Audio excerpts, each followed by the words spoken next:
शिवानी जी, राधे राधे महाराज जी।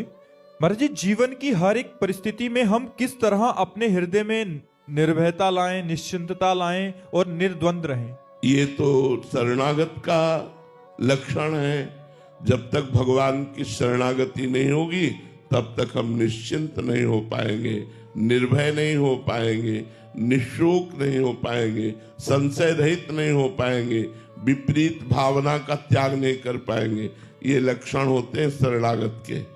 संशय रहित होना, विपरीत भावना का त्याग हो जाना, निर्भय, निश्चिंत, निशुक हो जाना। तो भगवान के भक्तों के संग से भगवान की महिमा सुन करके हमारा मन, हमारा तन, हमारे प्राण, हमारा सर्वस्व भगवान की शरण में हो जाए तो अभी हम निश्चिंत हो जाए। शरणागत में निश्चिंतता हो जाती है, निर्भयता हो जाती है। एक उदाहरण में, बहुत सी बकरियों के बीच में बकरियां चरती हुई जंगल में संध्या का समय हो गया।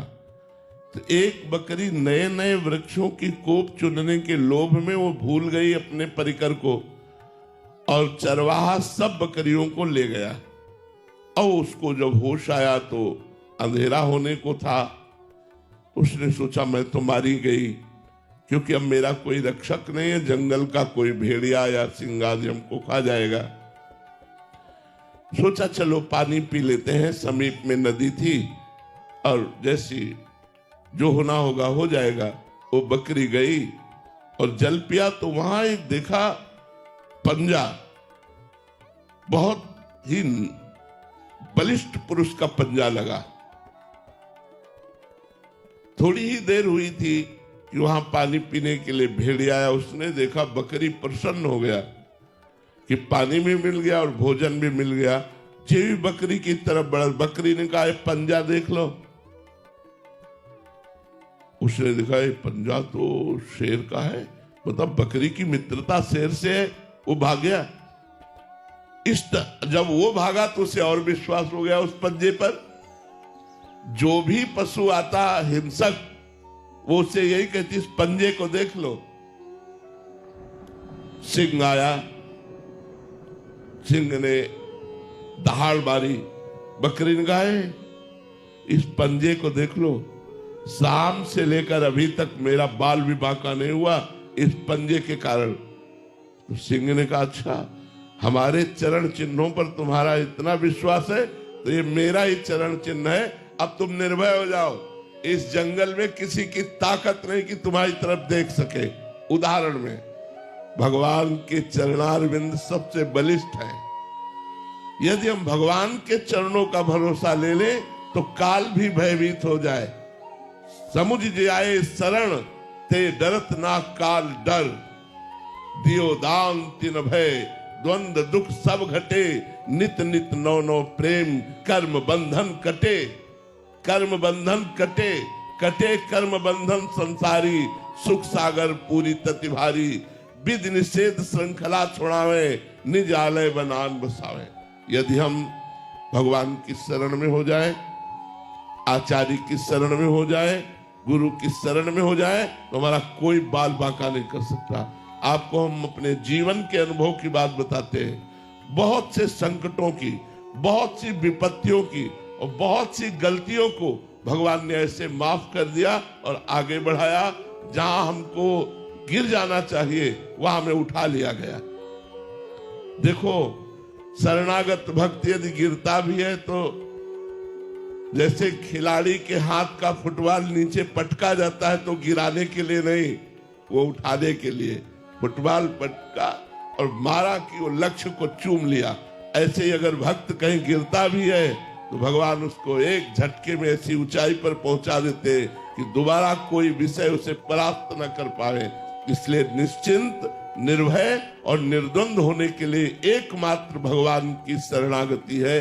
अगर भगवान की शरण में हो जाओ तो निश्चित निर्द्वंद हो जाओ। शरणागति होने का तरीका क्या? नवधा भक्ति, जो श्रवणम कीर्तनम स्मरणम विष्णुपाद सेवनम अर्चनम वंदनम दास्यम सख्य आत्म निवेदनम, ये भागवत की नवधा भक्ति।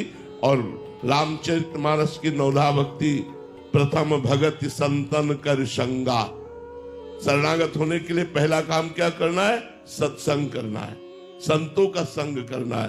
प्रथम भगति संतन कर संगा, दूसरी रति मम कथा प्रसंगा। दूसरी भक्ति क्या करनी है? भगवान के खूब महिमा में चरित्रों को श्रवण करना है। गुरुपद पंकज सेवा, तीसरी भक्ति अमान। अहंकार रहित होकर देह भाव का त्याग करके गुरुदेव के चरणों की भक्ति करना, ये तीसरी भक्ति है। चौथी भगत मम गुणगन करे कपट तज गान। कपट का त्याग करके भगवान की चर्चा करना। भगवान की चर्चा करने में कपट क्या है कि हम करते तो भगवान की चर्चा है, लेकिन अंदर लोभ रखते हैं धन का, अंदर लोभ रखते हैं मान प्रतिष्ठा का। ये कपट है। निष्कपट भाव से भगवान के गुण गणों का गान करना, ये चौथी भगत है। अगर हम शरणागत होना चाहते तो नौधा भक्ति हमें करनी पड़ेगी। मंत्र जाप मम दृढ़ विश्वासा, पंचम भगति सुवेद प्रकाशा। वेद शास्त्रों में ये प्रकाशित है कि पांचवी भक्ति कौन है? भगवान पर दृढ़ विश्वास करके गुरु मंत्र का जाप करना। छठदम शील विरत बहुकर्मा, निरत निरंतर सज्जन धर्मा। छठदम शील, शीलवान, नम्रता से व्यवहार करना, गंभीर रहना। सबसे हमें व्यवहार करना है, हमारे व्यवहार में कटुता ना आवे। छठदम शील और विरत बहु कर्मा, जो कर्म हमारे भक्ति विरुद्ध है उनका त्याग करना। सातों सम मोहिमय जग देखा, मोते अधिक संत कर लेखा। सातवीं भक्ति है कि सब में भगवान को देखे लेकिन संतों को भगवान से अधिक माने। आठों जथा लाभ संतोषा, सपने नहीं देखे पर दोषा। आठवीं भक्ति है जैसे भगवान रख रहे उसमें हम संतुष्ट हैं, कभी हम पर निंदा पर दोष दर्शन न करें। नवम सरल सब संचल हीना। नौवीं भक्ति है बिल्कुल सरल, कपट का त्याग करके छल रहित व्यवहार करना। मम भरोसे ही हरस न देना। दृढ़ भगवान का भरोसा, और कभी किसी धनी मानी के सामने दैन्यता, अपनी गरीबी प्रकट न करे। मैं भगवान का दास हूँ, इस बात का अहंकार रहे। ये नवधा भक्ति जब हो जाती है तो आत्मसमर्पण हो जाता है, भगवान से प्रेम हो जाता है, भगवान की शरणागति हो जाती है। फिर निर्भयता आ जाती, फिर निश्चिंतता आती, फिर कोई शोक उसे स्पर्श नहीं कर सकता जो भगवान का शरणागत भक्त है। एक पक्षी पूर्व में भजन किया था और कबूतर की योनि को प्राप्त हुआ। तो भजन का प्रभाव होता है, वो भूलने नहीं देता। चाहे जिस योनि में जाए उसे स्मृति रहती है कि मैं पूर्व में अमुक था, भजन किया। जैसे भरत जी महाराज हिरन बन गए तो हिरन की योनि में भी उनको याद रहा कि मैं राजर्षि भरत था, हिरन के मोह में फंसकर मुझे हिरन योनि प्राप्त हुई। तो कबूतर वो आराम से बैठे भगवत चिंतन में डूबा हुआ था। इतने में देखा नीचे दृष्टि गई तो व्याध बिल्कुल निशाने पे कबूतर को लिए हुए था। कबूतर ने देखा ये तो मुझे मारना चाहता है, ऊपर उड़ने की चेष्टा की तो बाज मंडरा रहा था। बाज अपने पंजे की झपेट में जिस पक्षी को ले ले तो फिर वो बच नहीं सकता। भगवान ही बचावे तो बच सकता है, नहीं बाज के पंजे में बड़ी ताकत होती है। ऊपर देखा बाज, नीचे देखा शिकारी। विचार किया अब तो मारा गया। फिर मन में आया कि भगवान ही मुझे बचा सकते हैं, दूसरे की सामर्थ्य नहीं। तत्काल एकाग्र हो गया और भगवान का चिंतन किया, हे करुणा निधान भगवान मेरी रक्षा कीजिए। जो ही उसने चिंतन किया तो समीप के जंगल के एक बिल से काला सांप निकला और सांप ने शिकारी को डसा। जो डसा तो ऐसे हुआ और उसका तीर छूट गया। तीर छूटा ऊपर बाज के लगा, बाज भी मरा, शिकारी भी मरा, कबूतर निश्चित हो गया। जो भगवान की शरण में है, भगवान का आश्रय लेता है, वही द्वंद्वों से मुक्त हो जाता है, वही आनंद को प्राप्त होता है। इसलिए सब लोग भगवान का आश्रय लीजिए और खूब राधा राधा नाम रटिए। भगवान के नाम में अपार सामर्थ्य है, वही आपके दुख को, विपत्ति को, संकट को, चिंता को, शोक को, विषाद को, निगेटिव विचारों को नष्ट कर देगा। जितना अधिक नाम जप करोगे उतने सुखी हो जाओगे। सुमित जी हरियाणा से। श्री हरिवंश। राधे राधे महाराज जी। महाराज जी, जब से आप हमारे जीवन में आए हो, राधा नाम का इतना प्रभाव है कि मन में अपार आनंद रहने लगा है। महाराज जी, भक्ति मार्ग पर चलते पवित्रता का अर्थ समझना चाहता हूं कि पवित्रता का अर्थ ब्रह्मचर्य का पालन करना है क्या? नहीं, पवित्रता का अर्थ है शरीर पवित्र करना, वाणी पवित्र करना और मन पवित्र करना। शरीर पवित्र, जैसे आप शौचालय गए तो उतने ही वस्त्र पहन करके जाइए जितने धो सकते हो, नहीं तो आजकल तो बंद व्यवस्था है। आप शौच हुए, स्नान किए, अंगोछे से पोछा और फिर अपने कपड़े धारण कर लिए। अगर आप शौच वाले कपड़े पहने हैं तो आप अपवित्र हैं। पवित्रता का जितना निर्वाह करोगे उतना बढ़िया चिंतन चलता है। लघु शंका गए, आप खड़े खड़े लघु शंका कर रहे हैं, आपके पैरों में छिट्टी पड़ रही, फिर आपने मूत्रेंद्रिय को प्रक्षालन नहीं किया, धोया नहीं, फिर हाथ नहीं धोए, आचमन नहीं किया, आप अपवित्र हैं। कुछ भोजन पाया, आचमन नहीं किया, अच्छे से कुल्ला नहीं किया, आपका मुख अपवित्र है। आपका मन गंदे विचार कर रहा है तो अपवित्र है। पवित्रता का निर्वाह जितना करोगे उतना ही अनुभव होता चला जाएगा।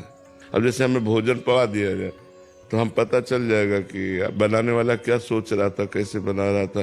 पर हम वस्त्र पवित्र, सब पूरी पवित्रता का निर्वाह, तो तुरंत पता चल जाएगा।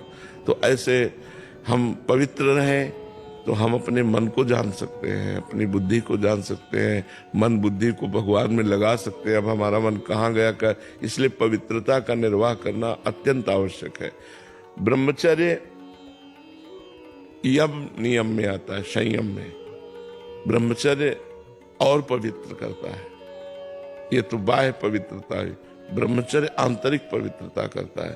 यदि हम गृहस्थ में भी हैं तो जितना खींच पावे, महीने, 2 महीने, 4 महीने ब्रह्मचर्य रहे, जितना अधिक से अधिक। ब्रह्मचर्य एक अमोघ शक्ति है जो आपको हर समय उत्साहित रखेगी, स्मृतिवान रखेगी, शरीर को स्वस्थ रखेगी, मन को स्वस्थ रखेगी, नेगेटिव विचारों को रौन देगी, पॉजिटिव विचारों को उत्पन्न कर देगी। ये ब्रह्मचर्य में बहुत लाभ है। आज ब्रह्मचर्य का कोई महत्व नहीं रख रहा है। छोटे छोटे बच्चे गंदे आचरण कर रहे हैं। बड़ों की बात क्या है, बड़े तो इसी को सुख ही मान रहे हैं।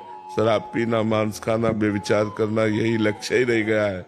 कोई बिरले ऐसे हैं जो इससे हट करके थोड़ा आत्मानंद, भगवदानंद, सत्संग की तरफ चल रहे, तो कुसंग की तरफ ही जा रहे। शराब पीना, ये करना, वो करना, गंदे आचरण करना। तो हमें लगता है कि अगर हम शरीर पवित्र रखें, मुख पवित्र रखें, वाणी से किसी को गलत न बोलें, मन से गलत विचार न करें, ब्रह्मचर्य रहें, पवित्र भोजन पावें, तो अभी देखो आपको इतने में ही आनंद आने लगेगा। राधा नाम जपिए और इतना कीजिए तो इतने में ही आनंद आने लगेगा। अब आप हमें 10 मिनट छोड़ दे, हम चुपचाप बैठ जाए, बाहरी स्मृति खत्म हो जाएगी, बैठे हैं नहीं। अब अपवित्र रहो, अपवित्र खान विचार, तो भगवान में थोड़ी, भगवान परम पवित्र है। जितना आप पवित्र रहोगे उतने आप भगवत चिंतन और अच्छे विचार आएंगे, आप तेजस्वी रहेंगे। पवित्र, देखो हमारी किडनी खराब है, डायलिसिस होता है। आपको क्या लग रहा है मैं डायलिसिस मैन जैसा हूँ? एकदम जोशीले, उत्साह, एकदम फिट। संयम नियम से चलो, अपनी दिनचर्या और भगवान में चित्त को जोड़ो, तो शरीर माना पीड़ा युक्त है, कष्ट युक्त है, पर मन में आनंद है। और मन में आनंद नहीं है, शरीर स्वस्थ है, तो आप क्लेशित है। इसलिए सबको चाहिए पवित्रता का निर्वाह करना, उचित पवित्रता का निर्वाह करना। उन्होंने झगड़ा करो कि मैं क्यों छू लिया, ये सब पवित्रता का मतलब दूसरे को हे देखना नहीं है, दूसरे को हे नहीं देखना है, अपने को पवित्र रखना है, अपने विचारों को पवित्र रखना है। तो पवित्रता का तात्पर्य शरीर, मन, वाणी, इससे है।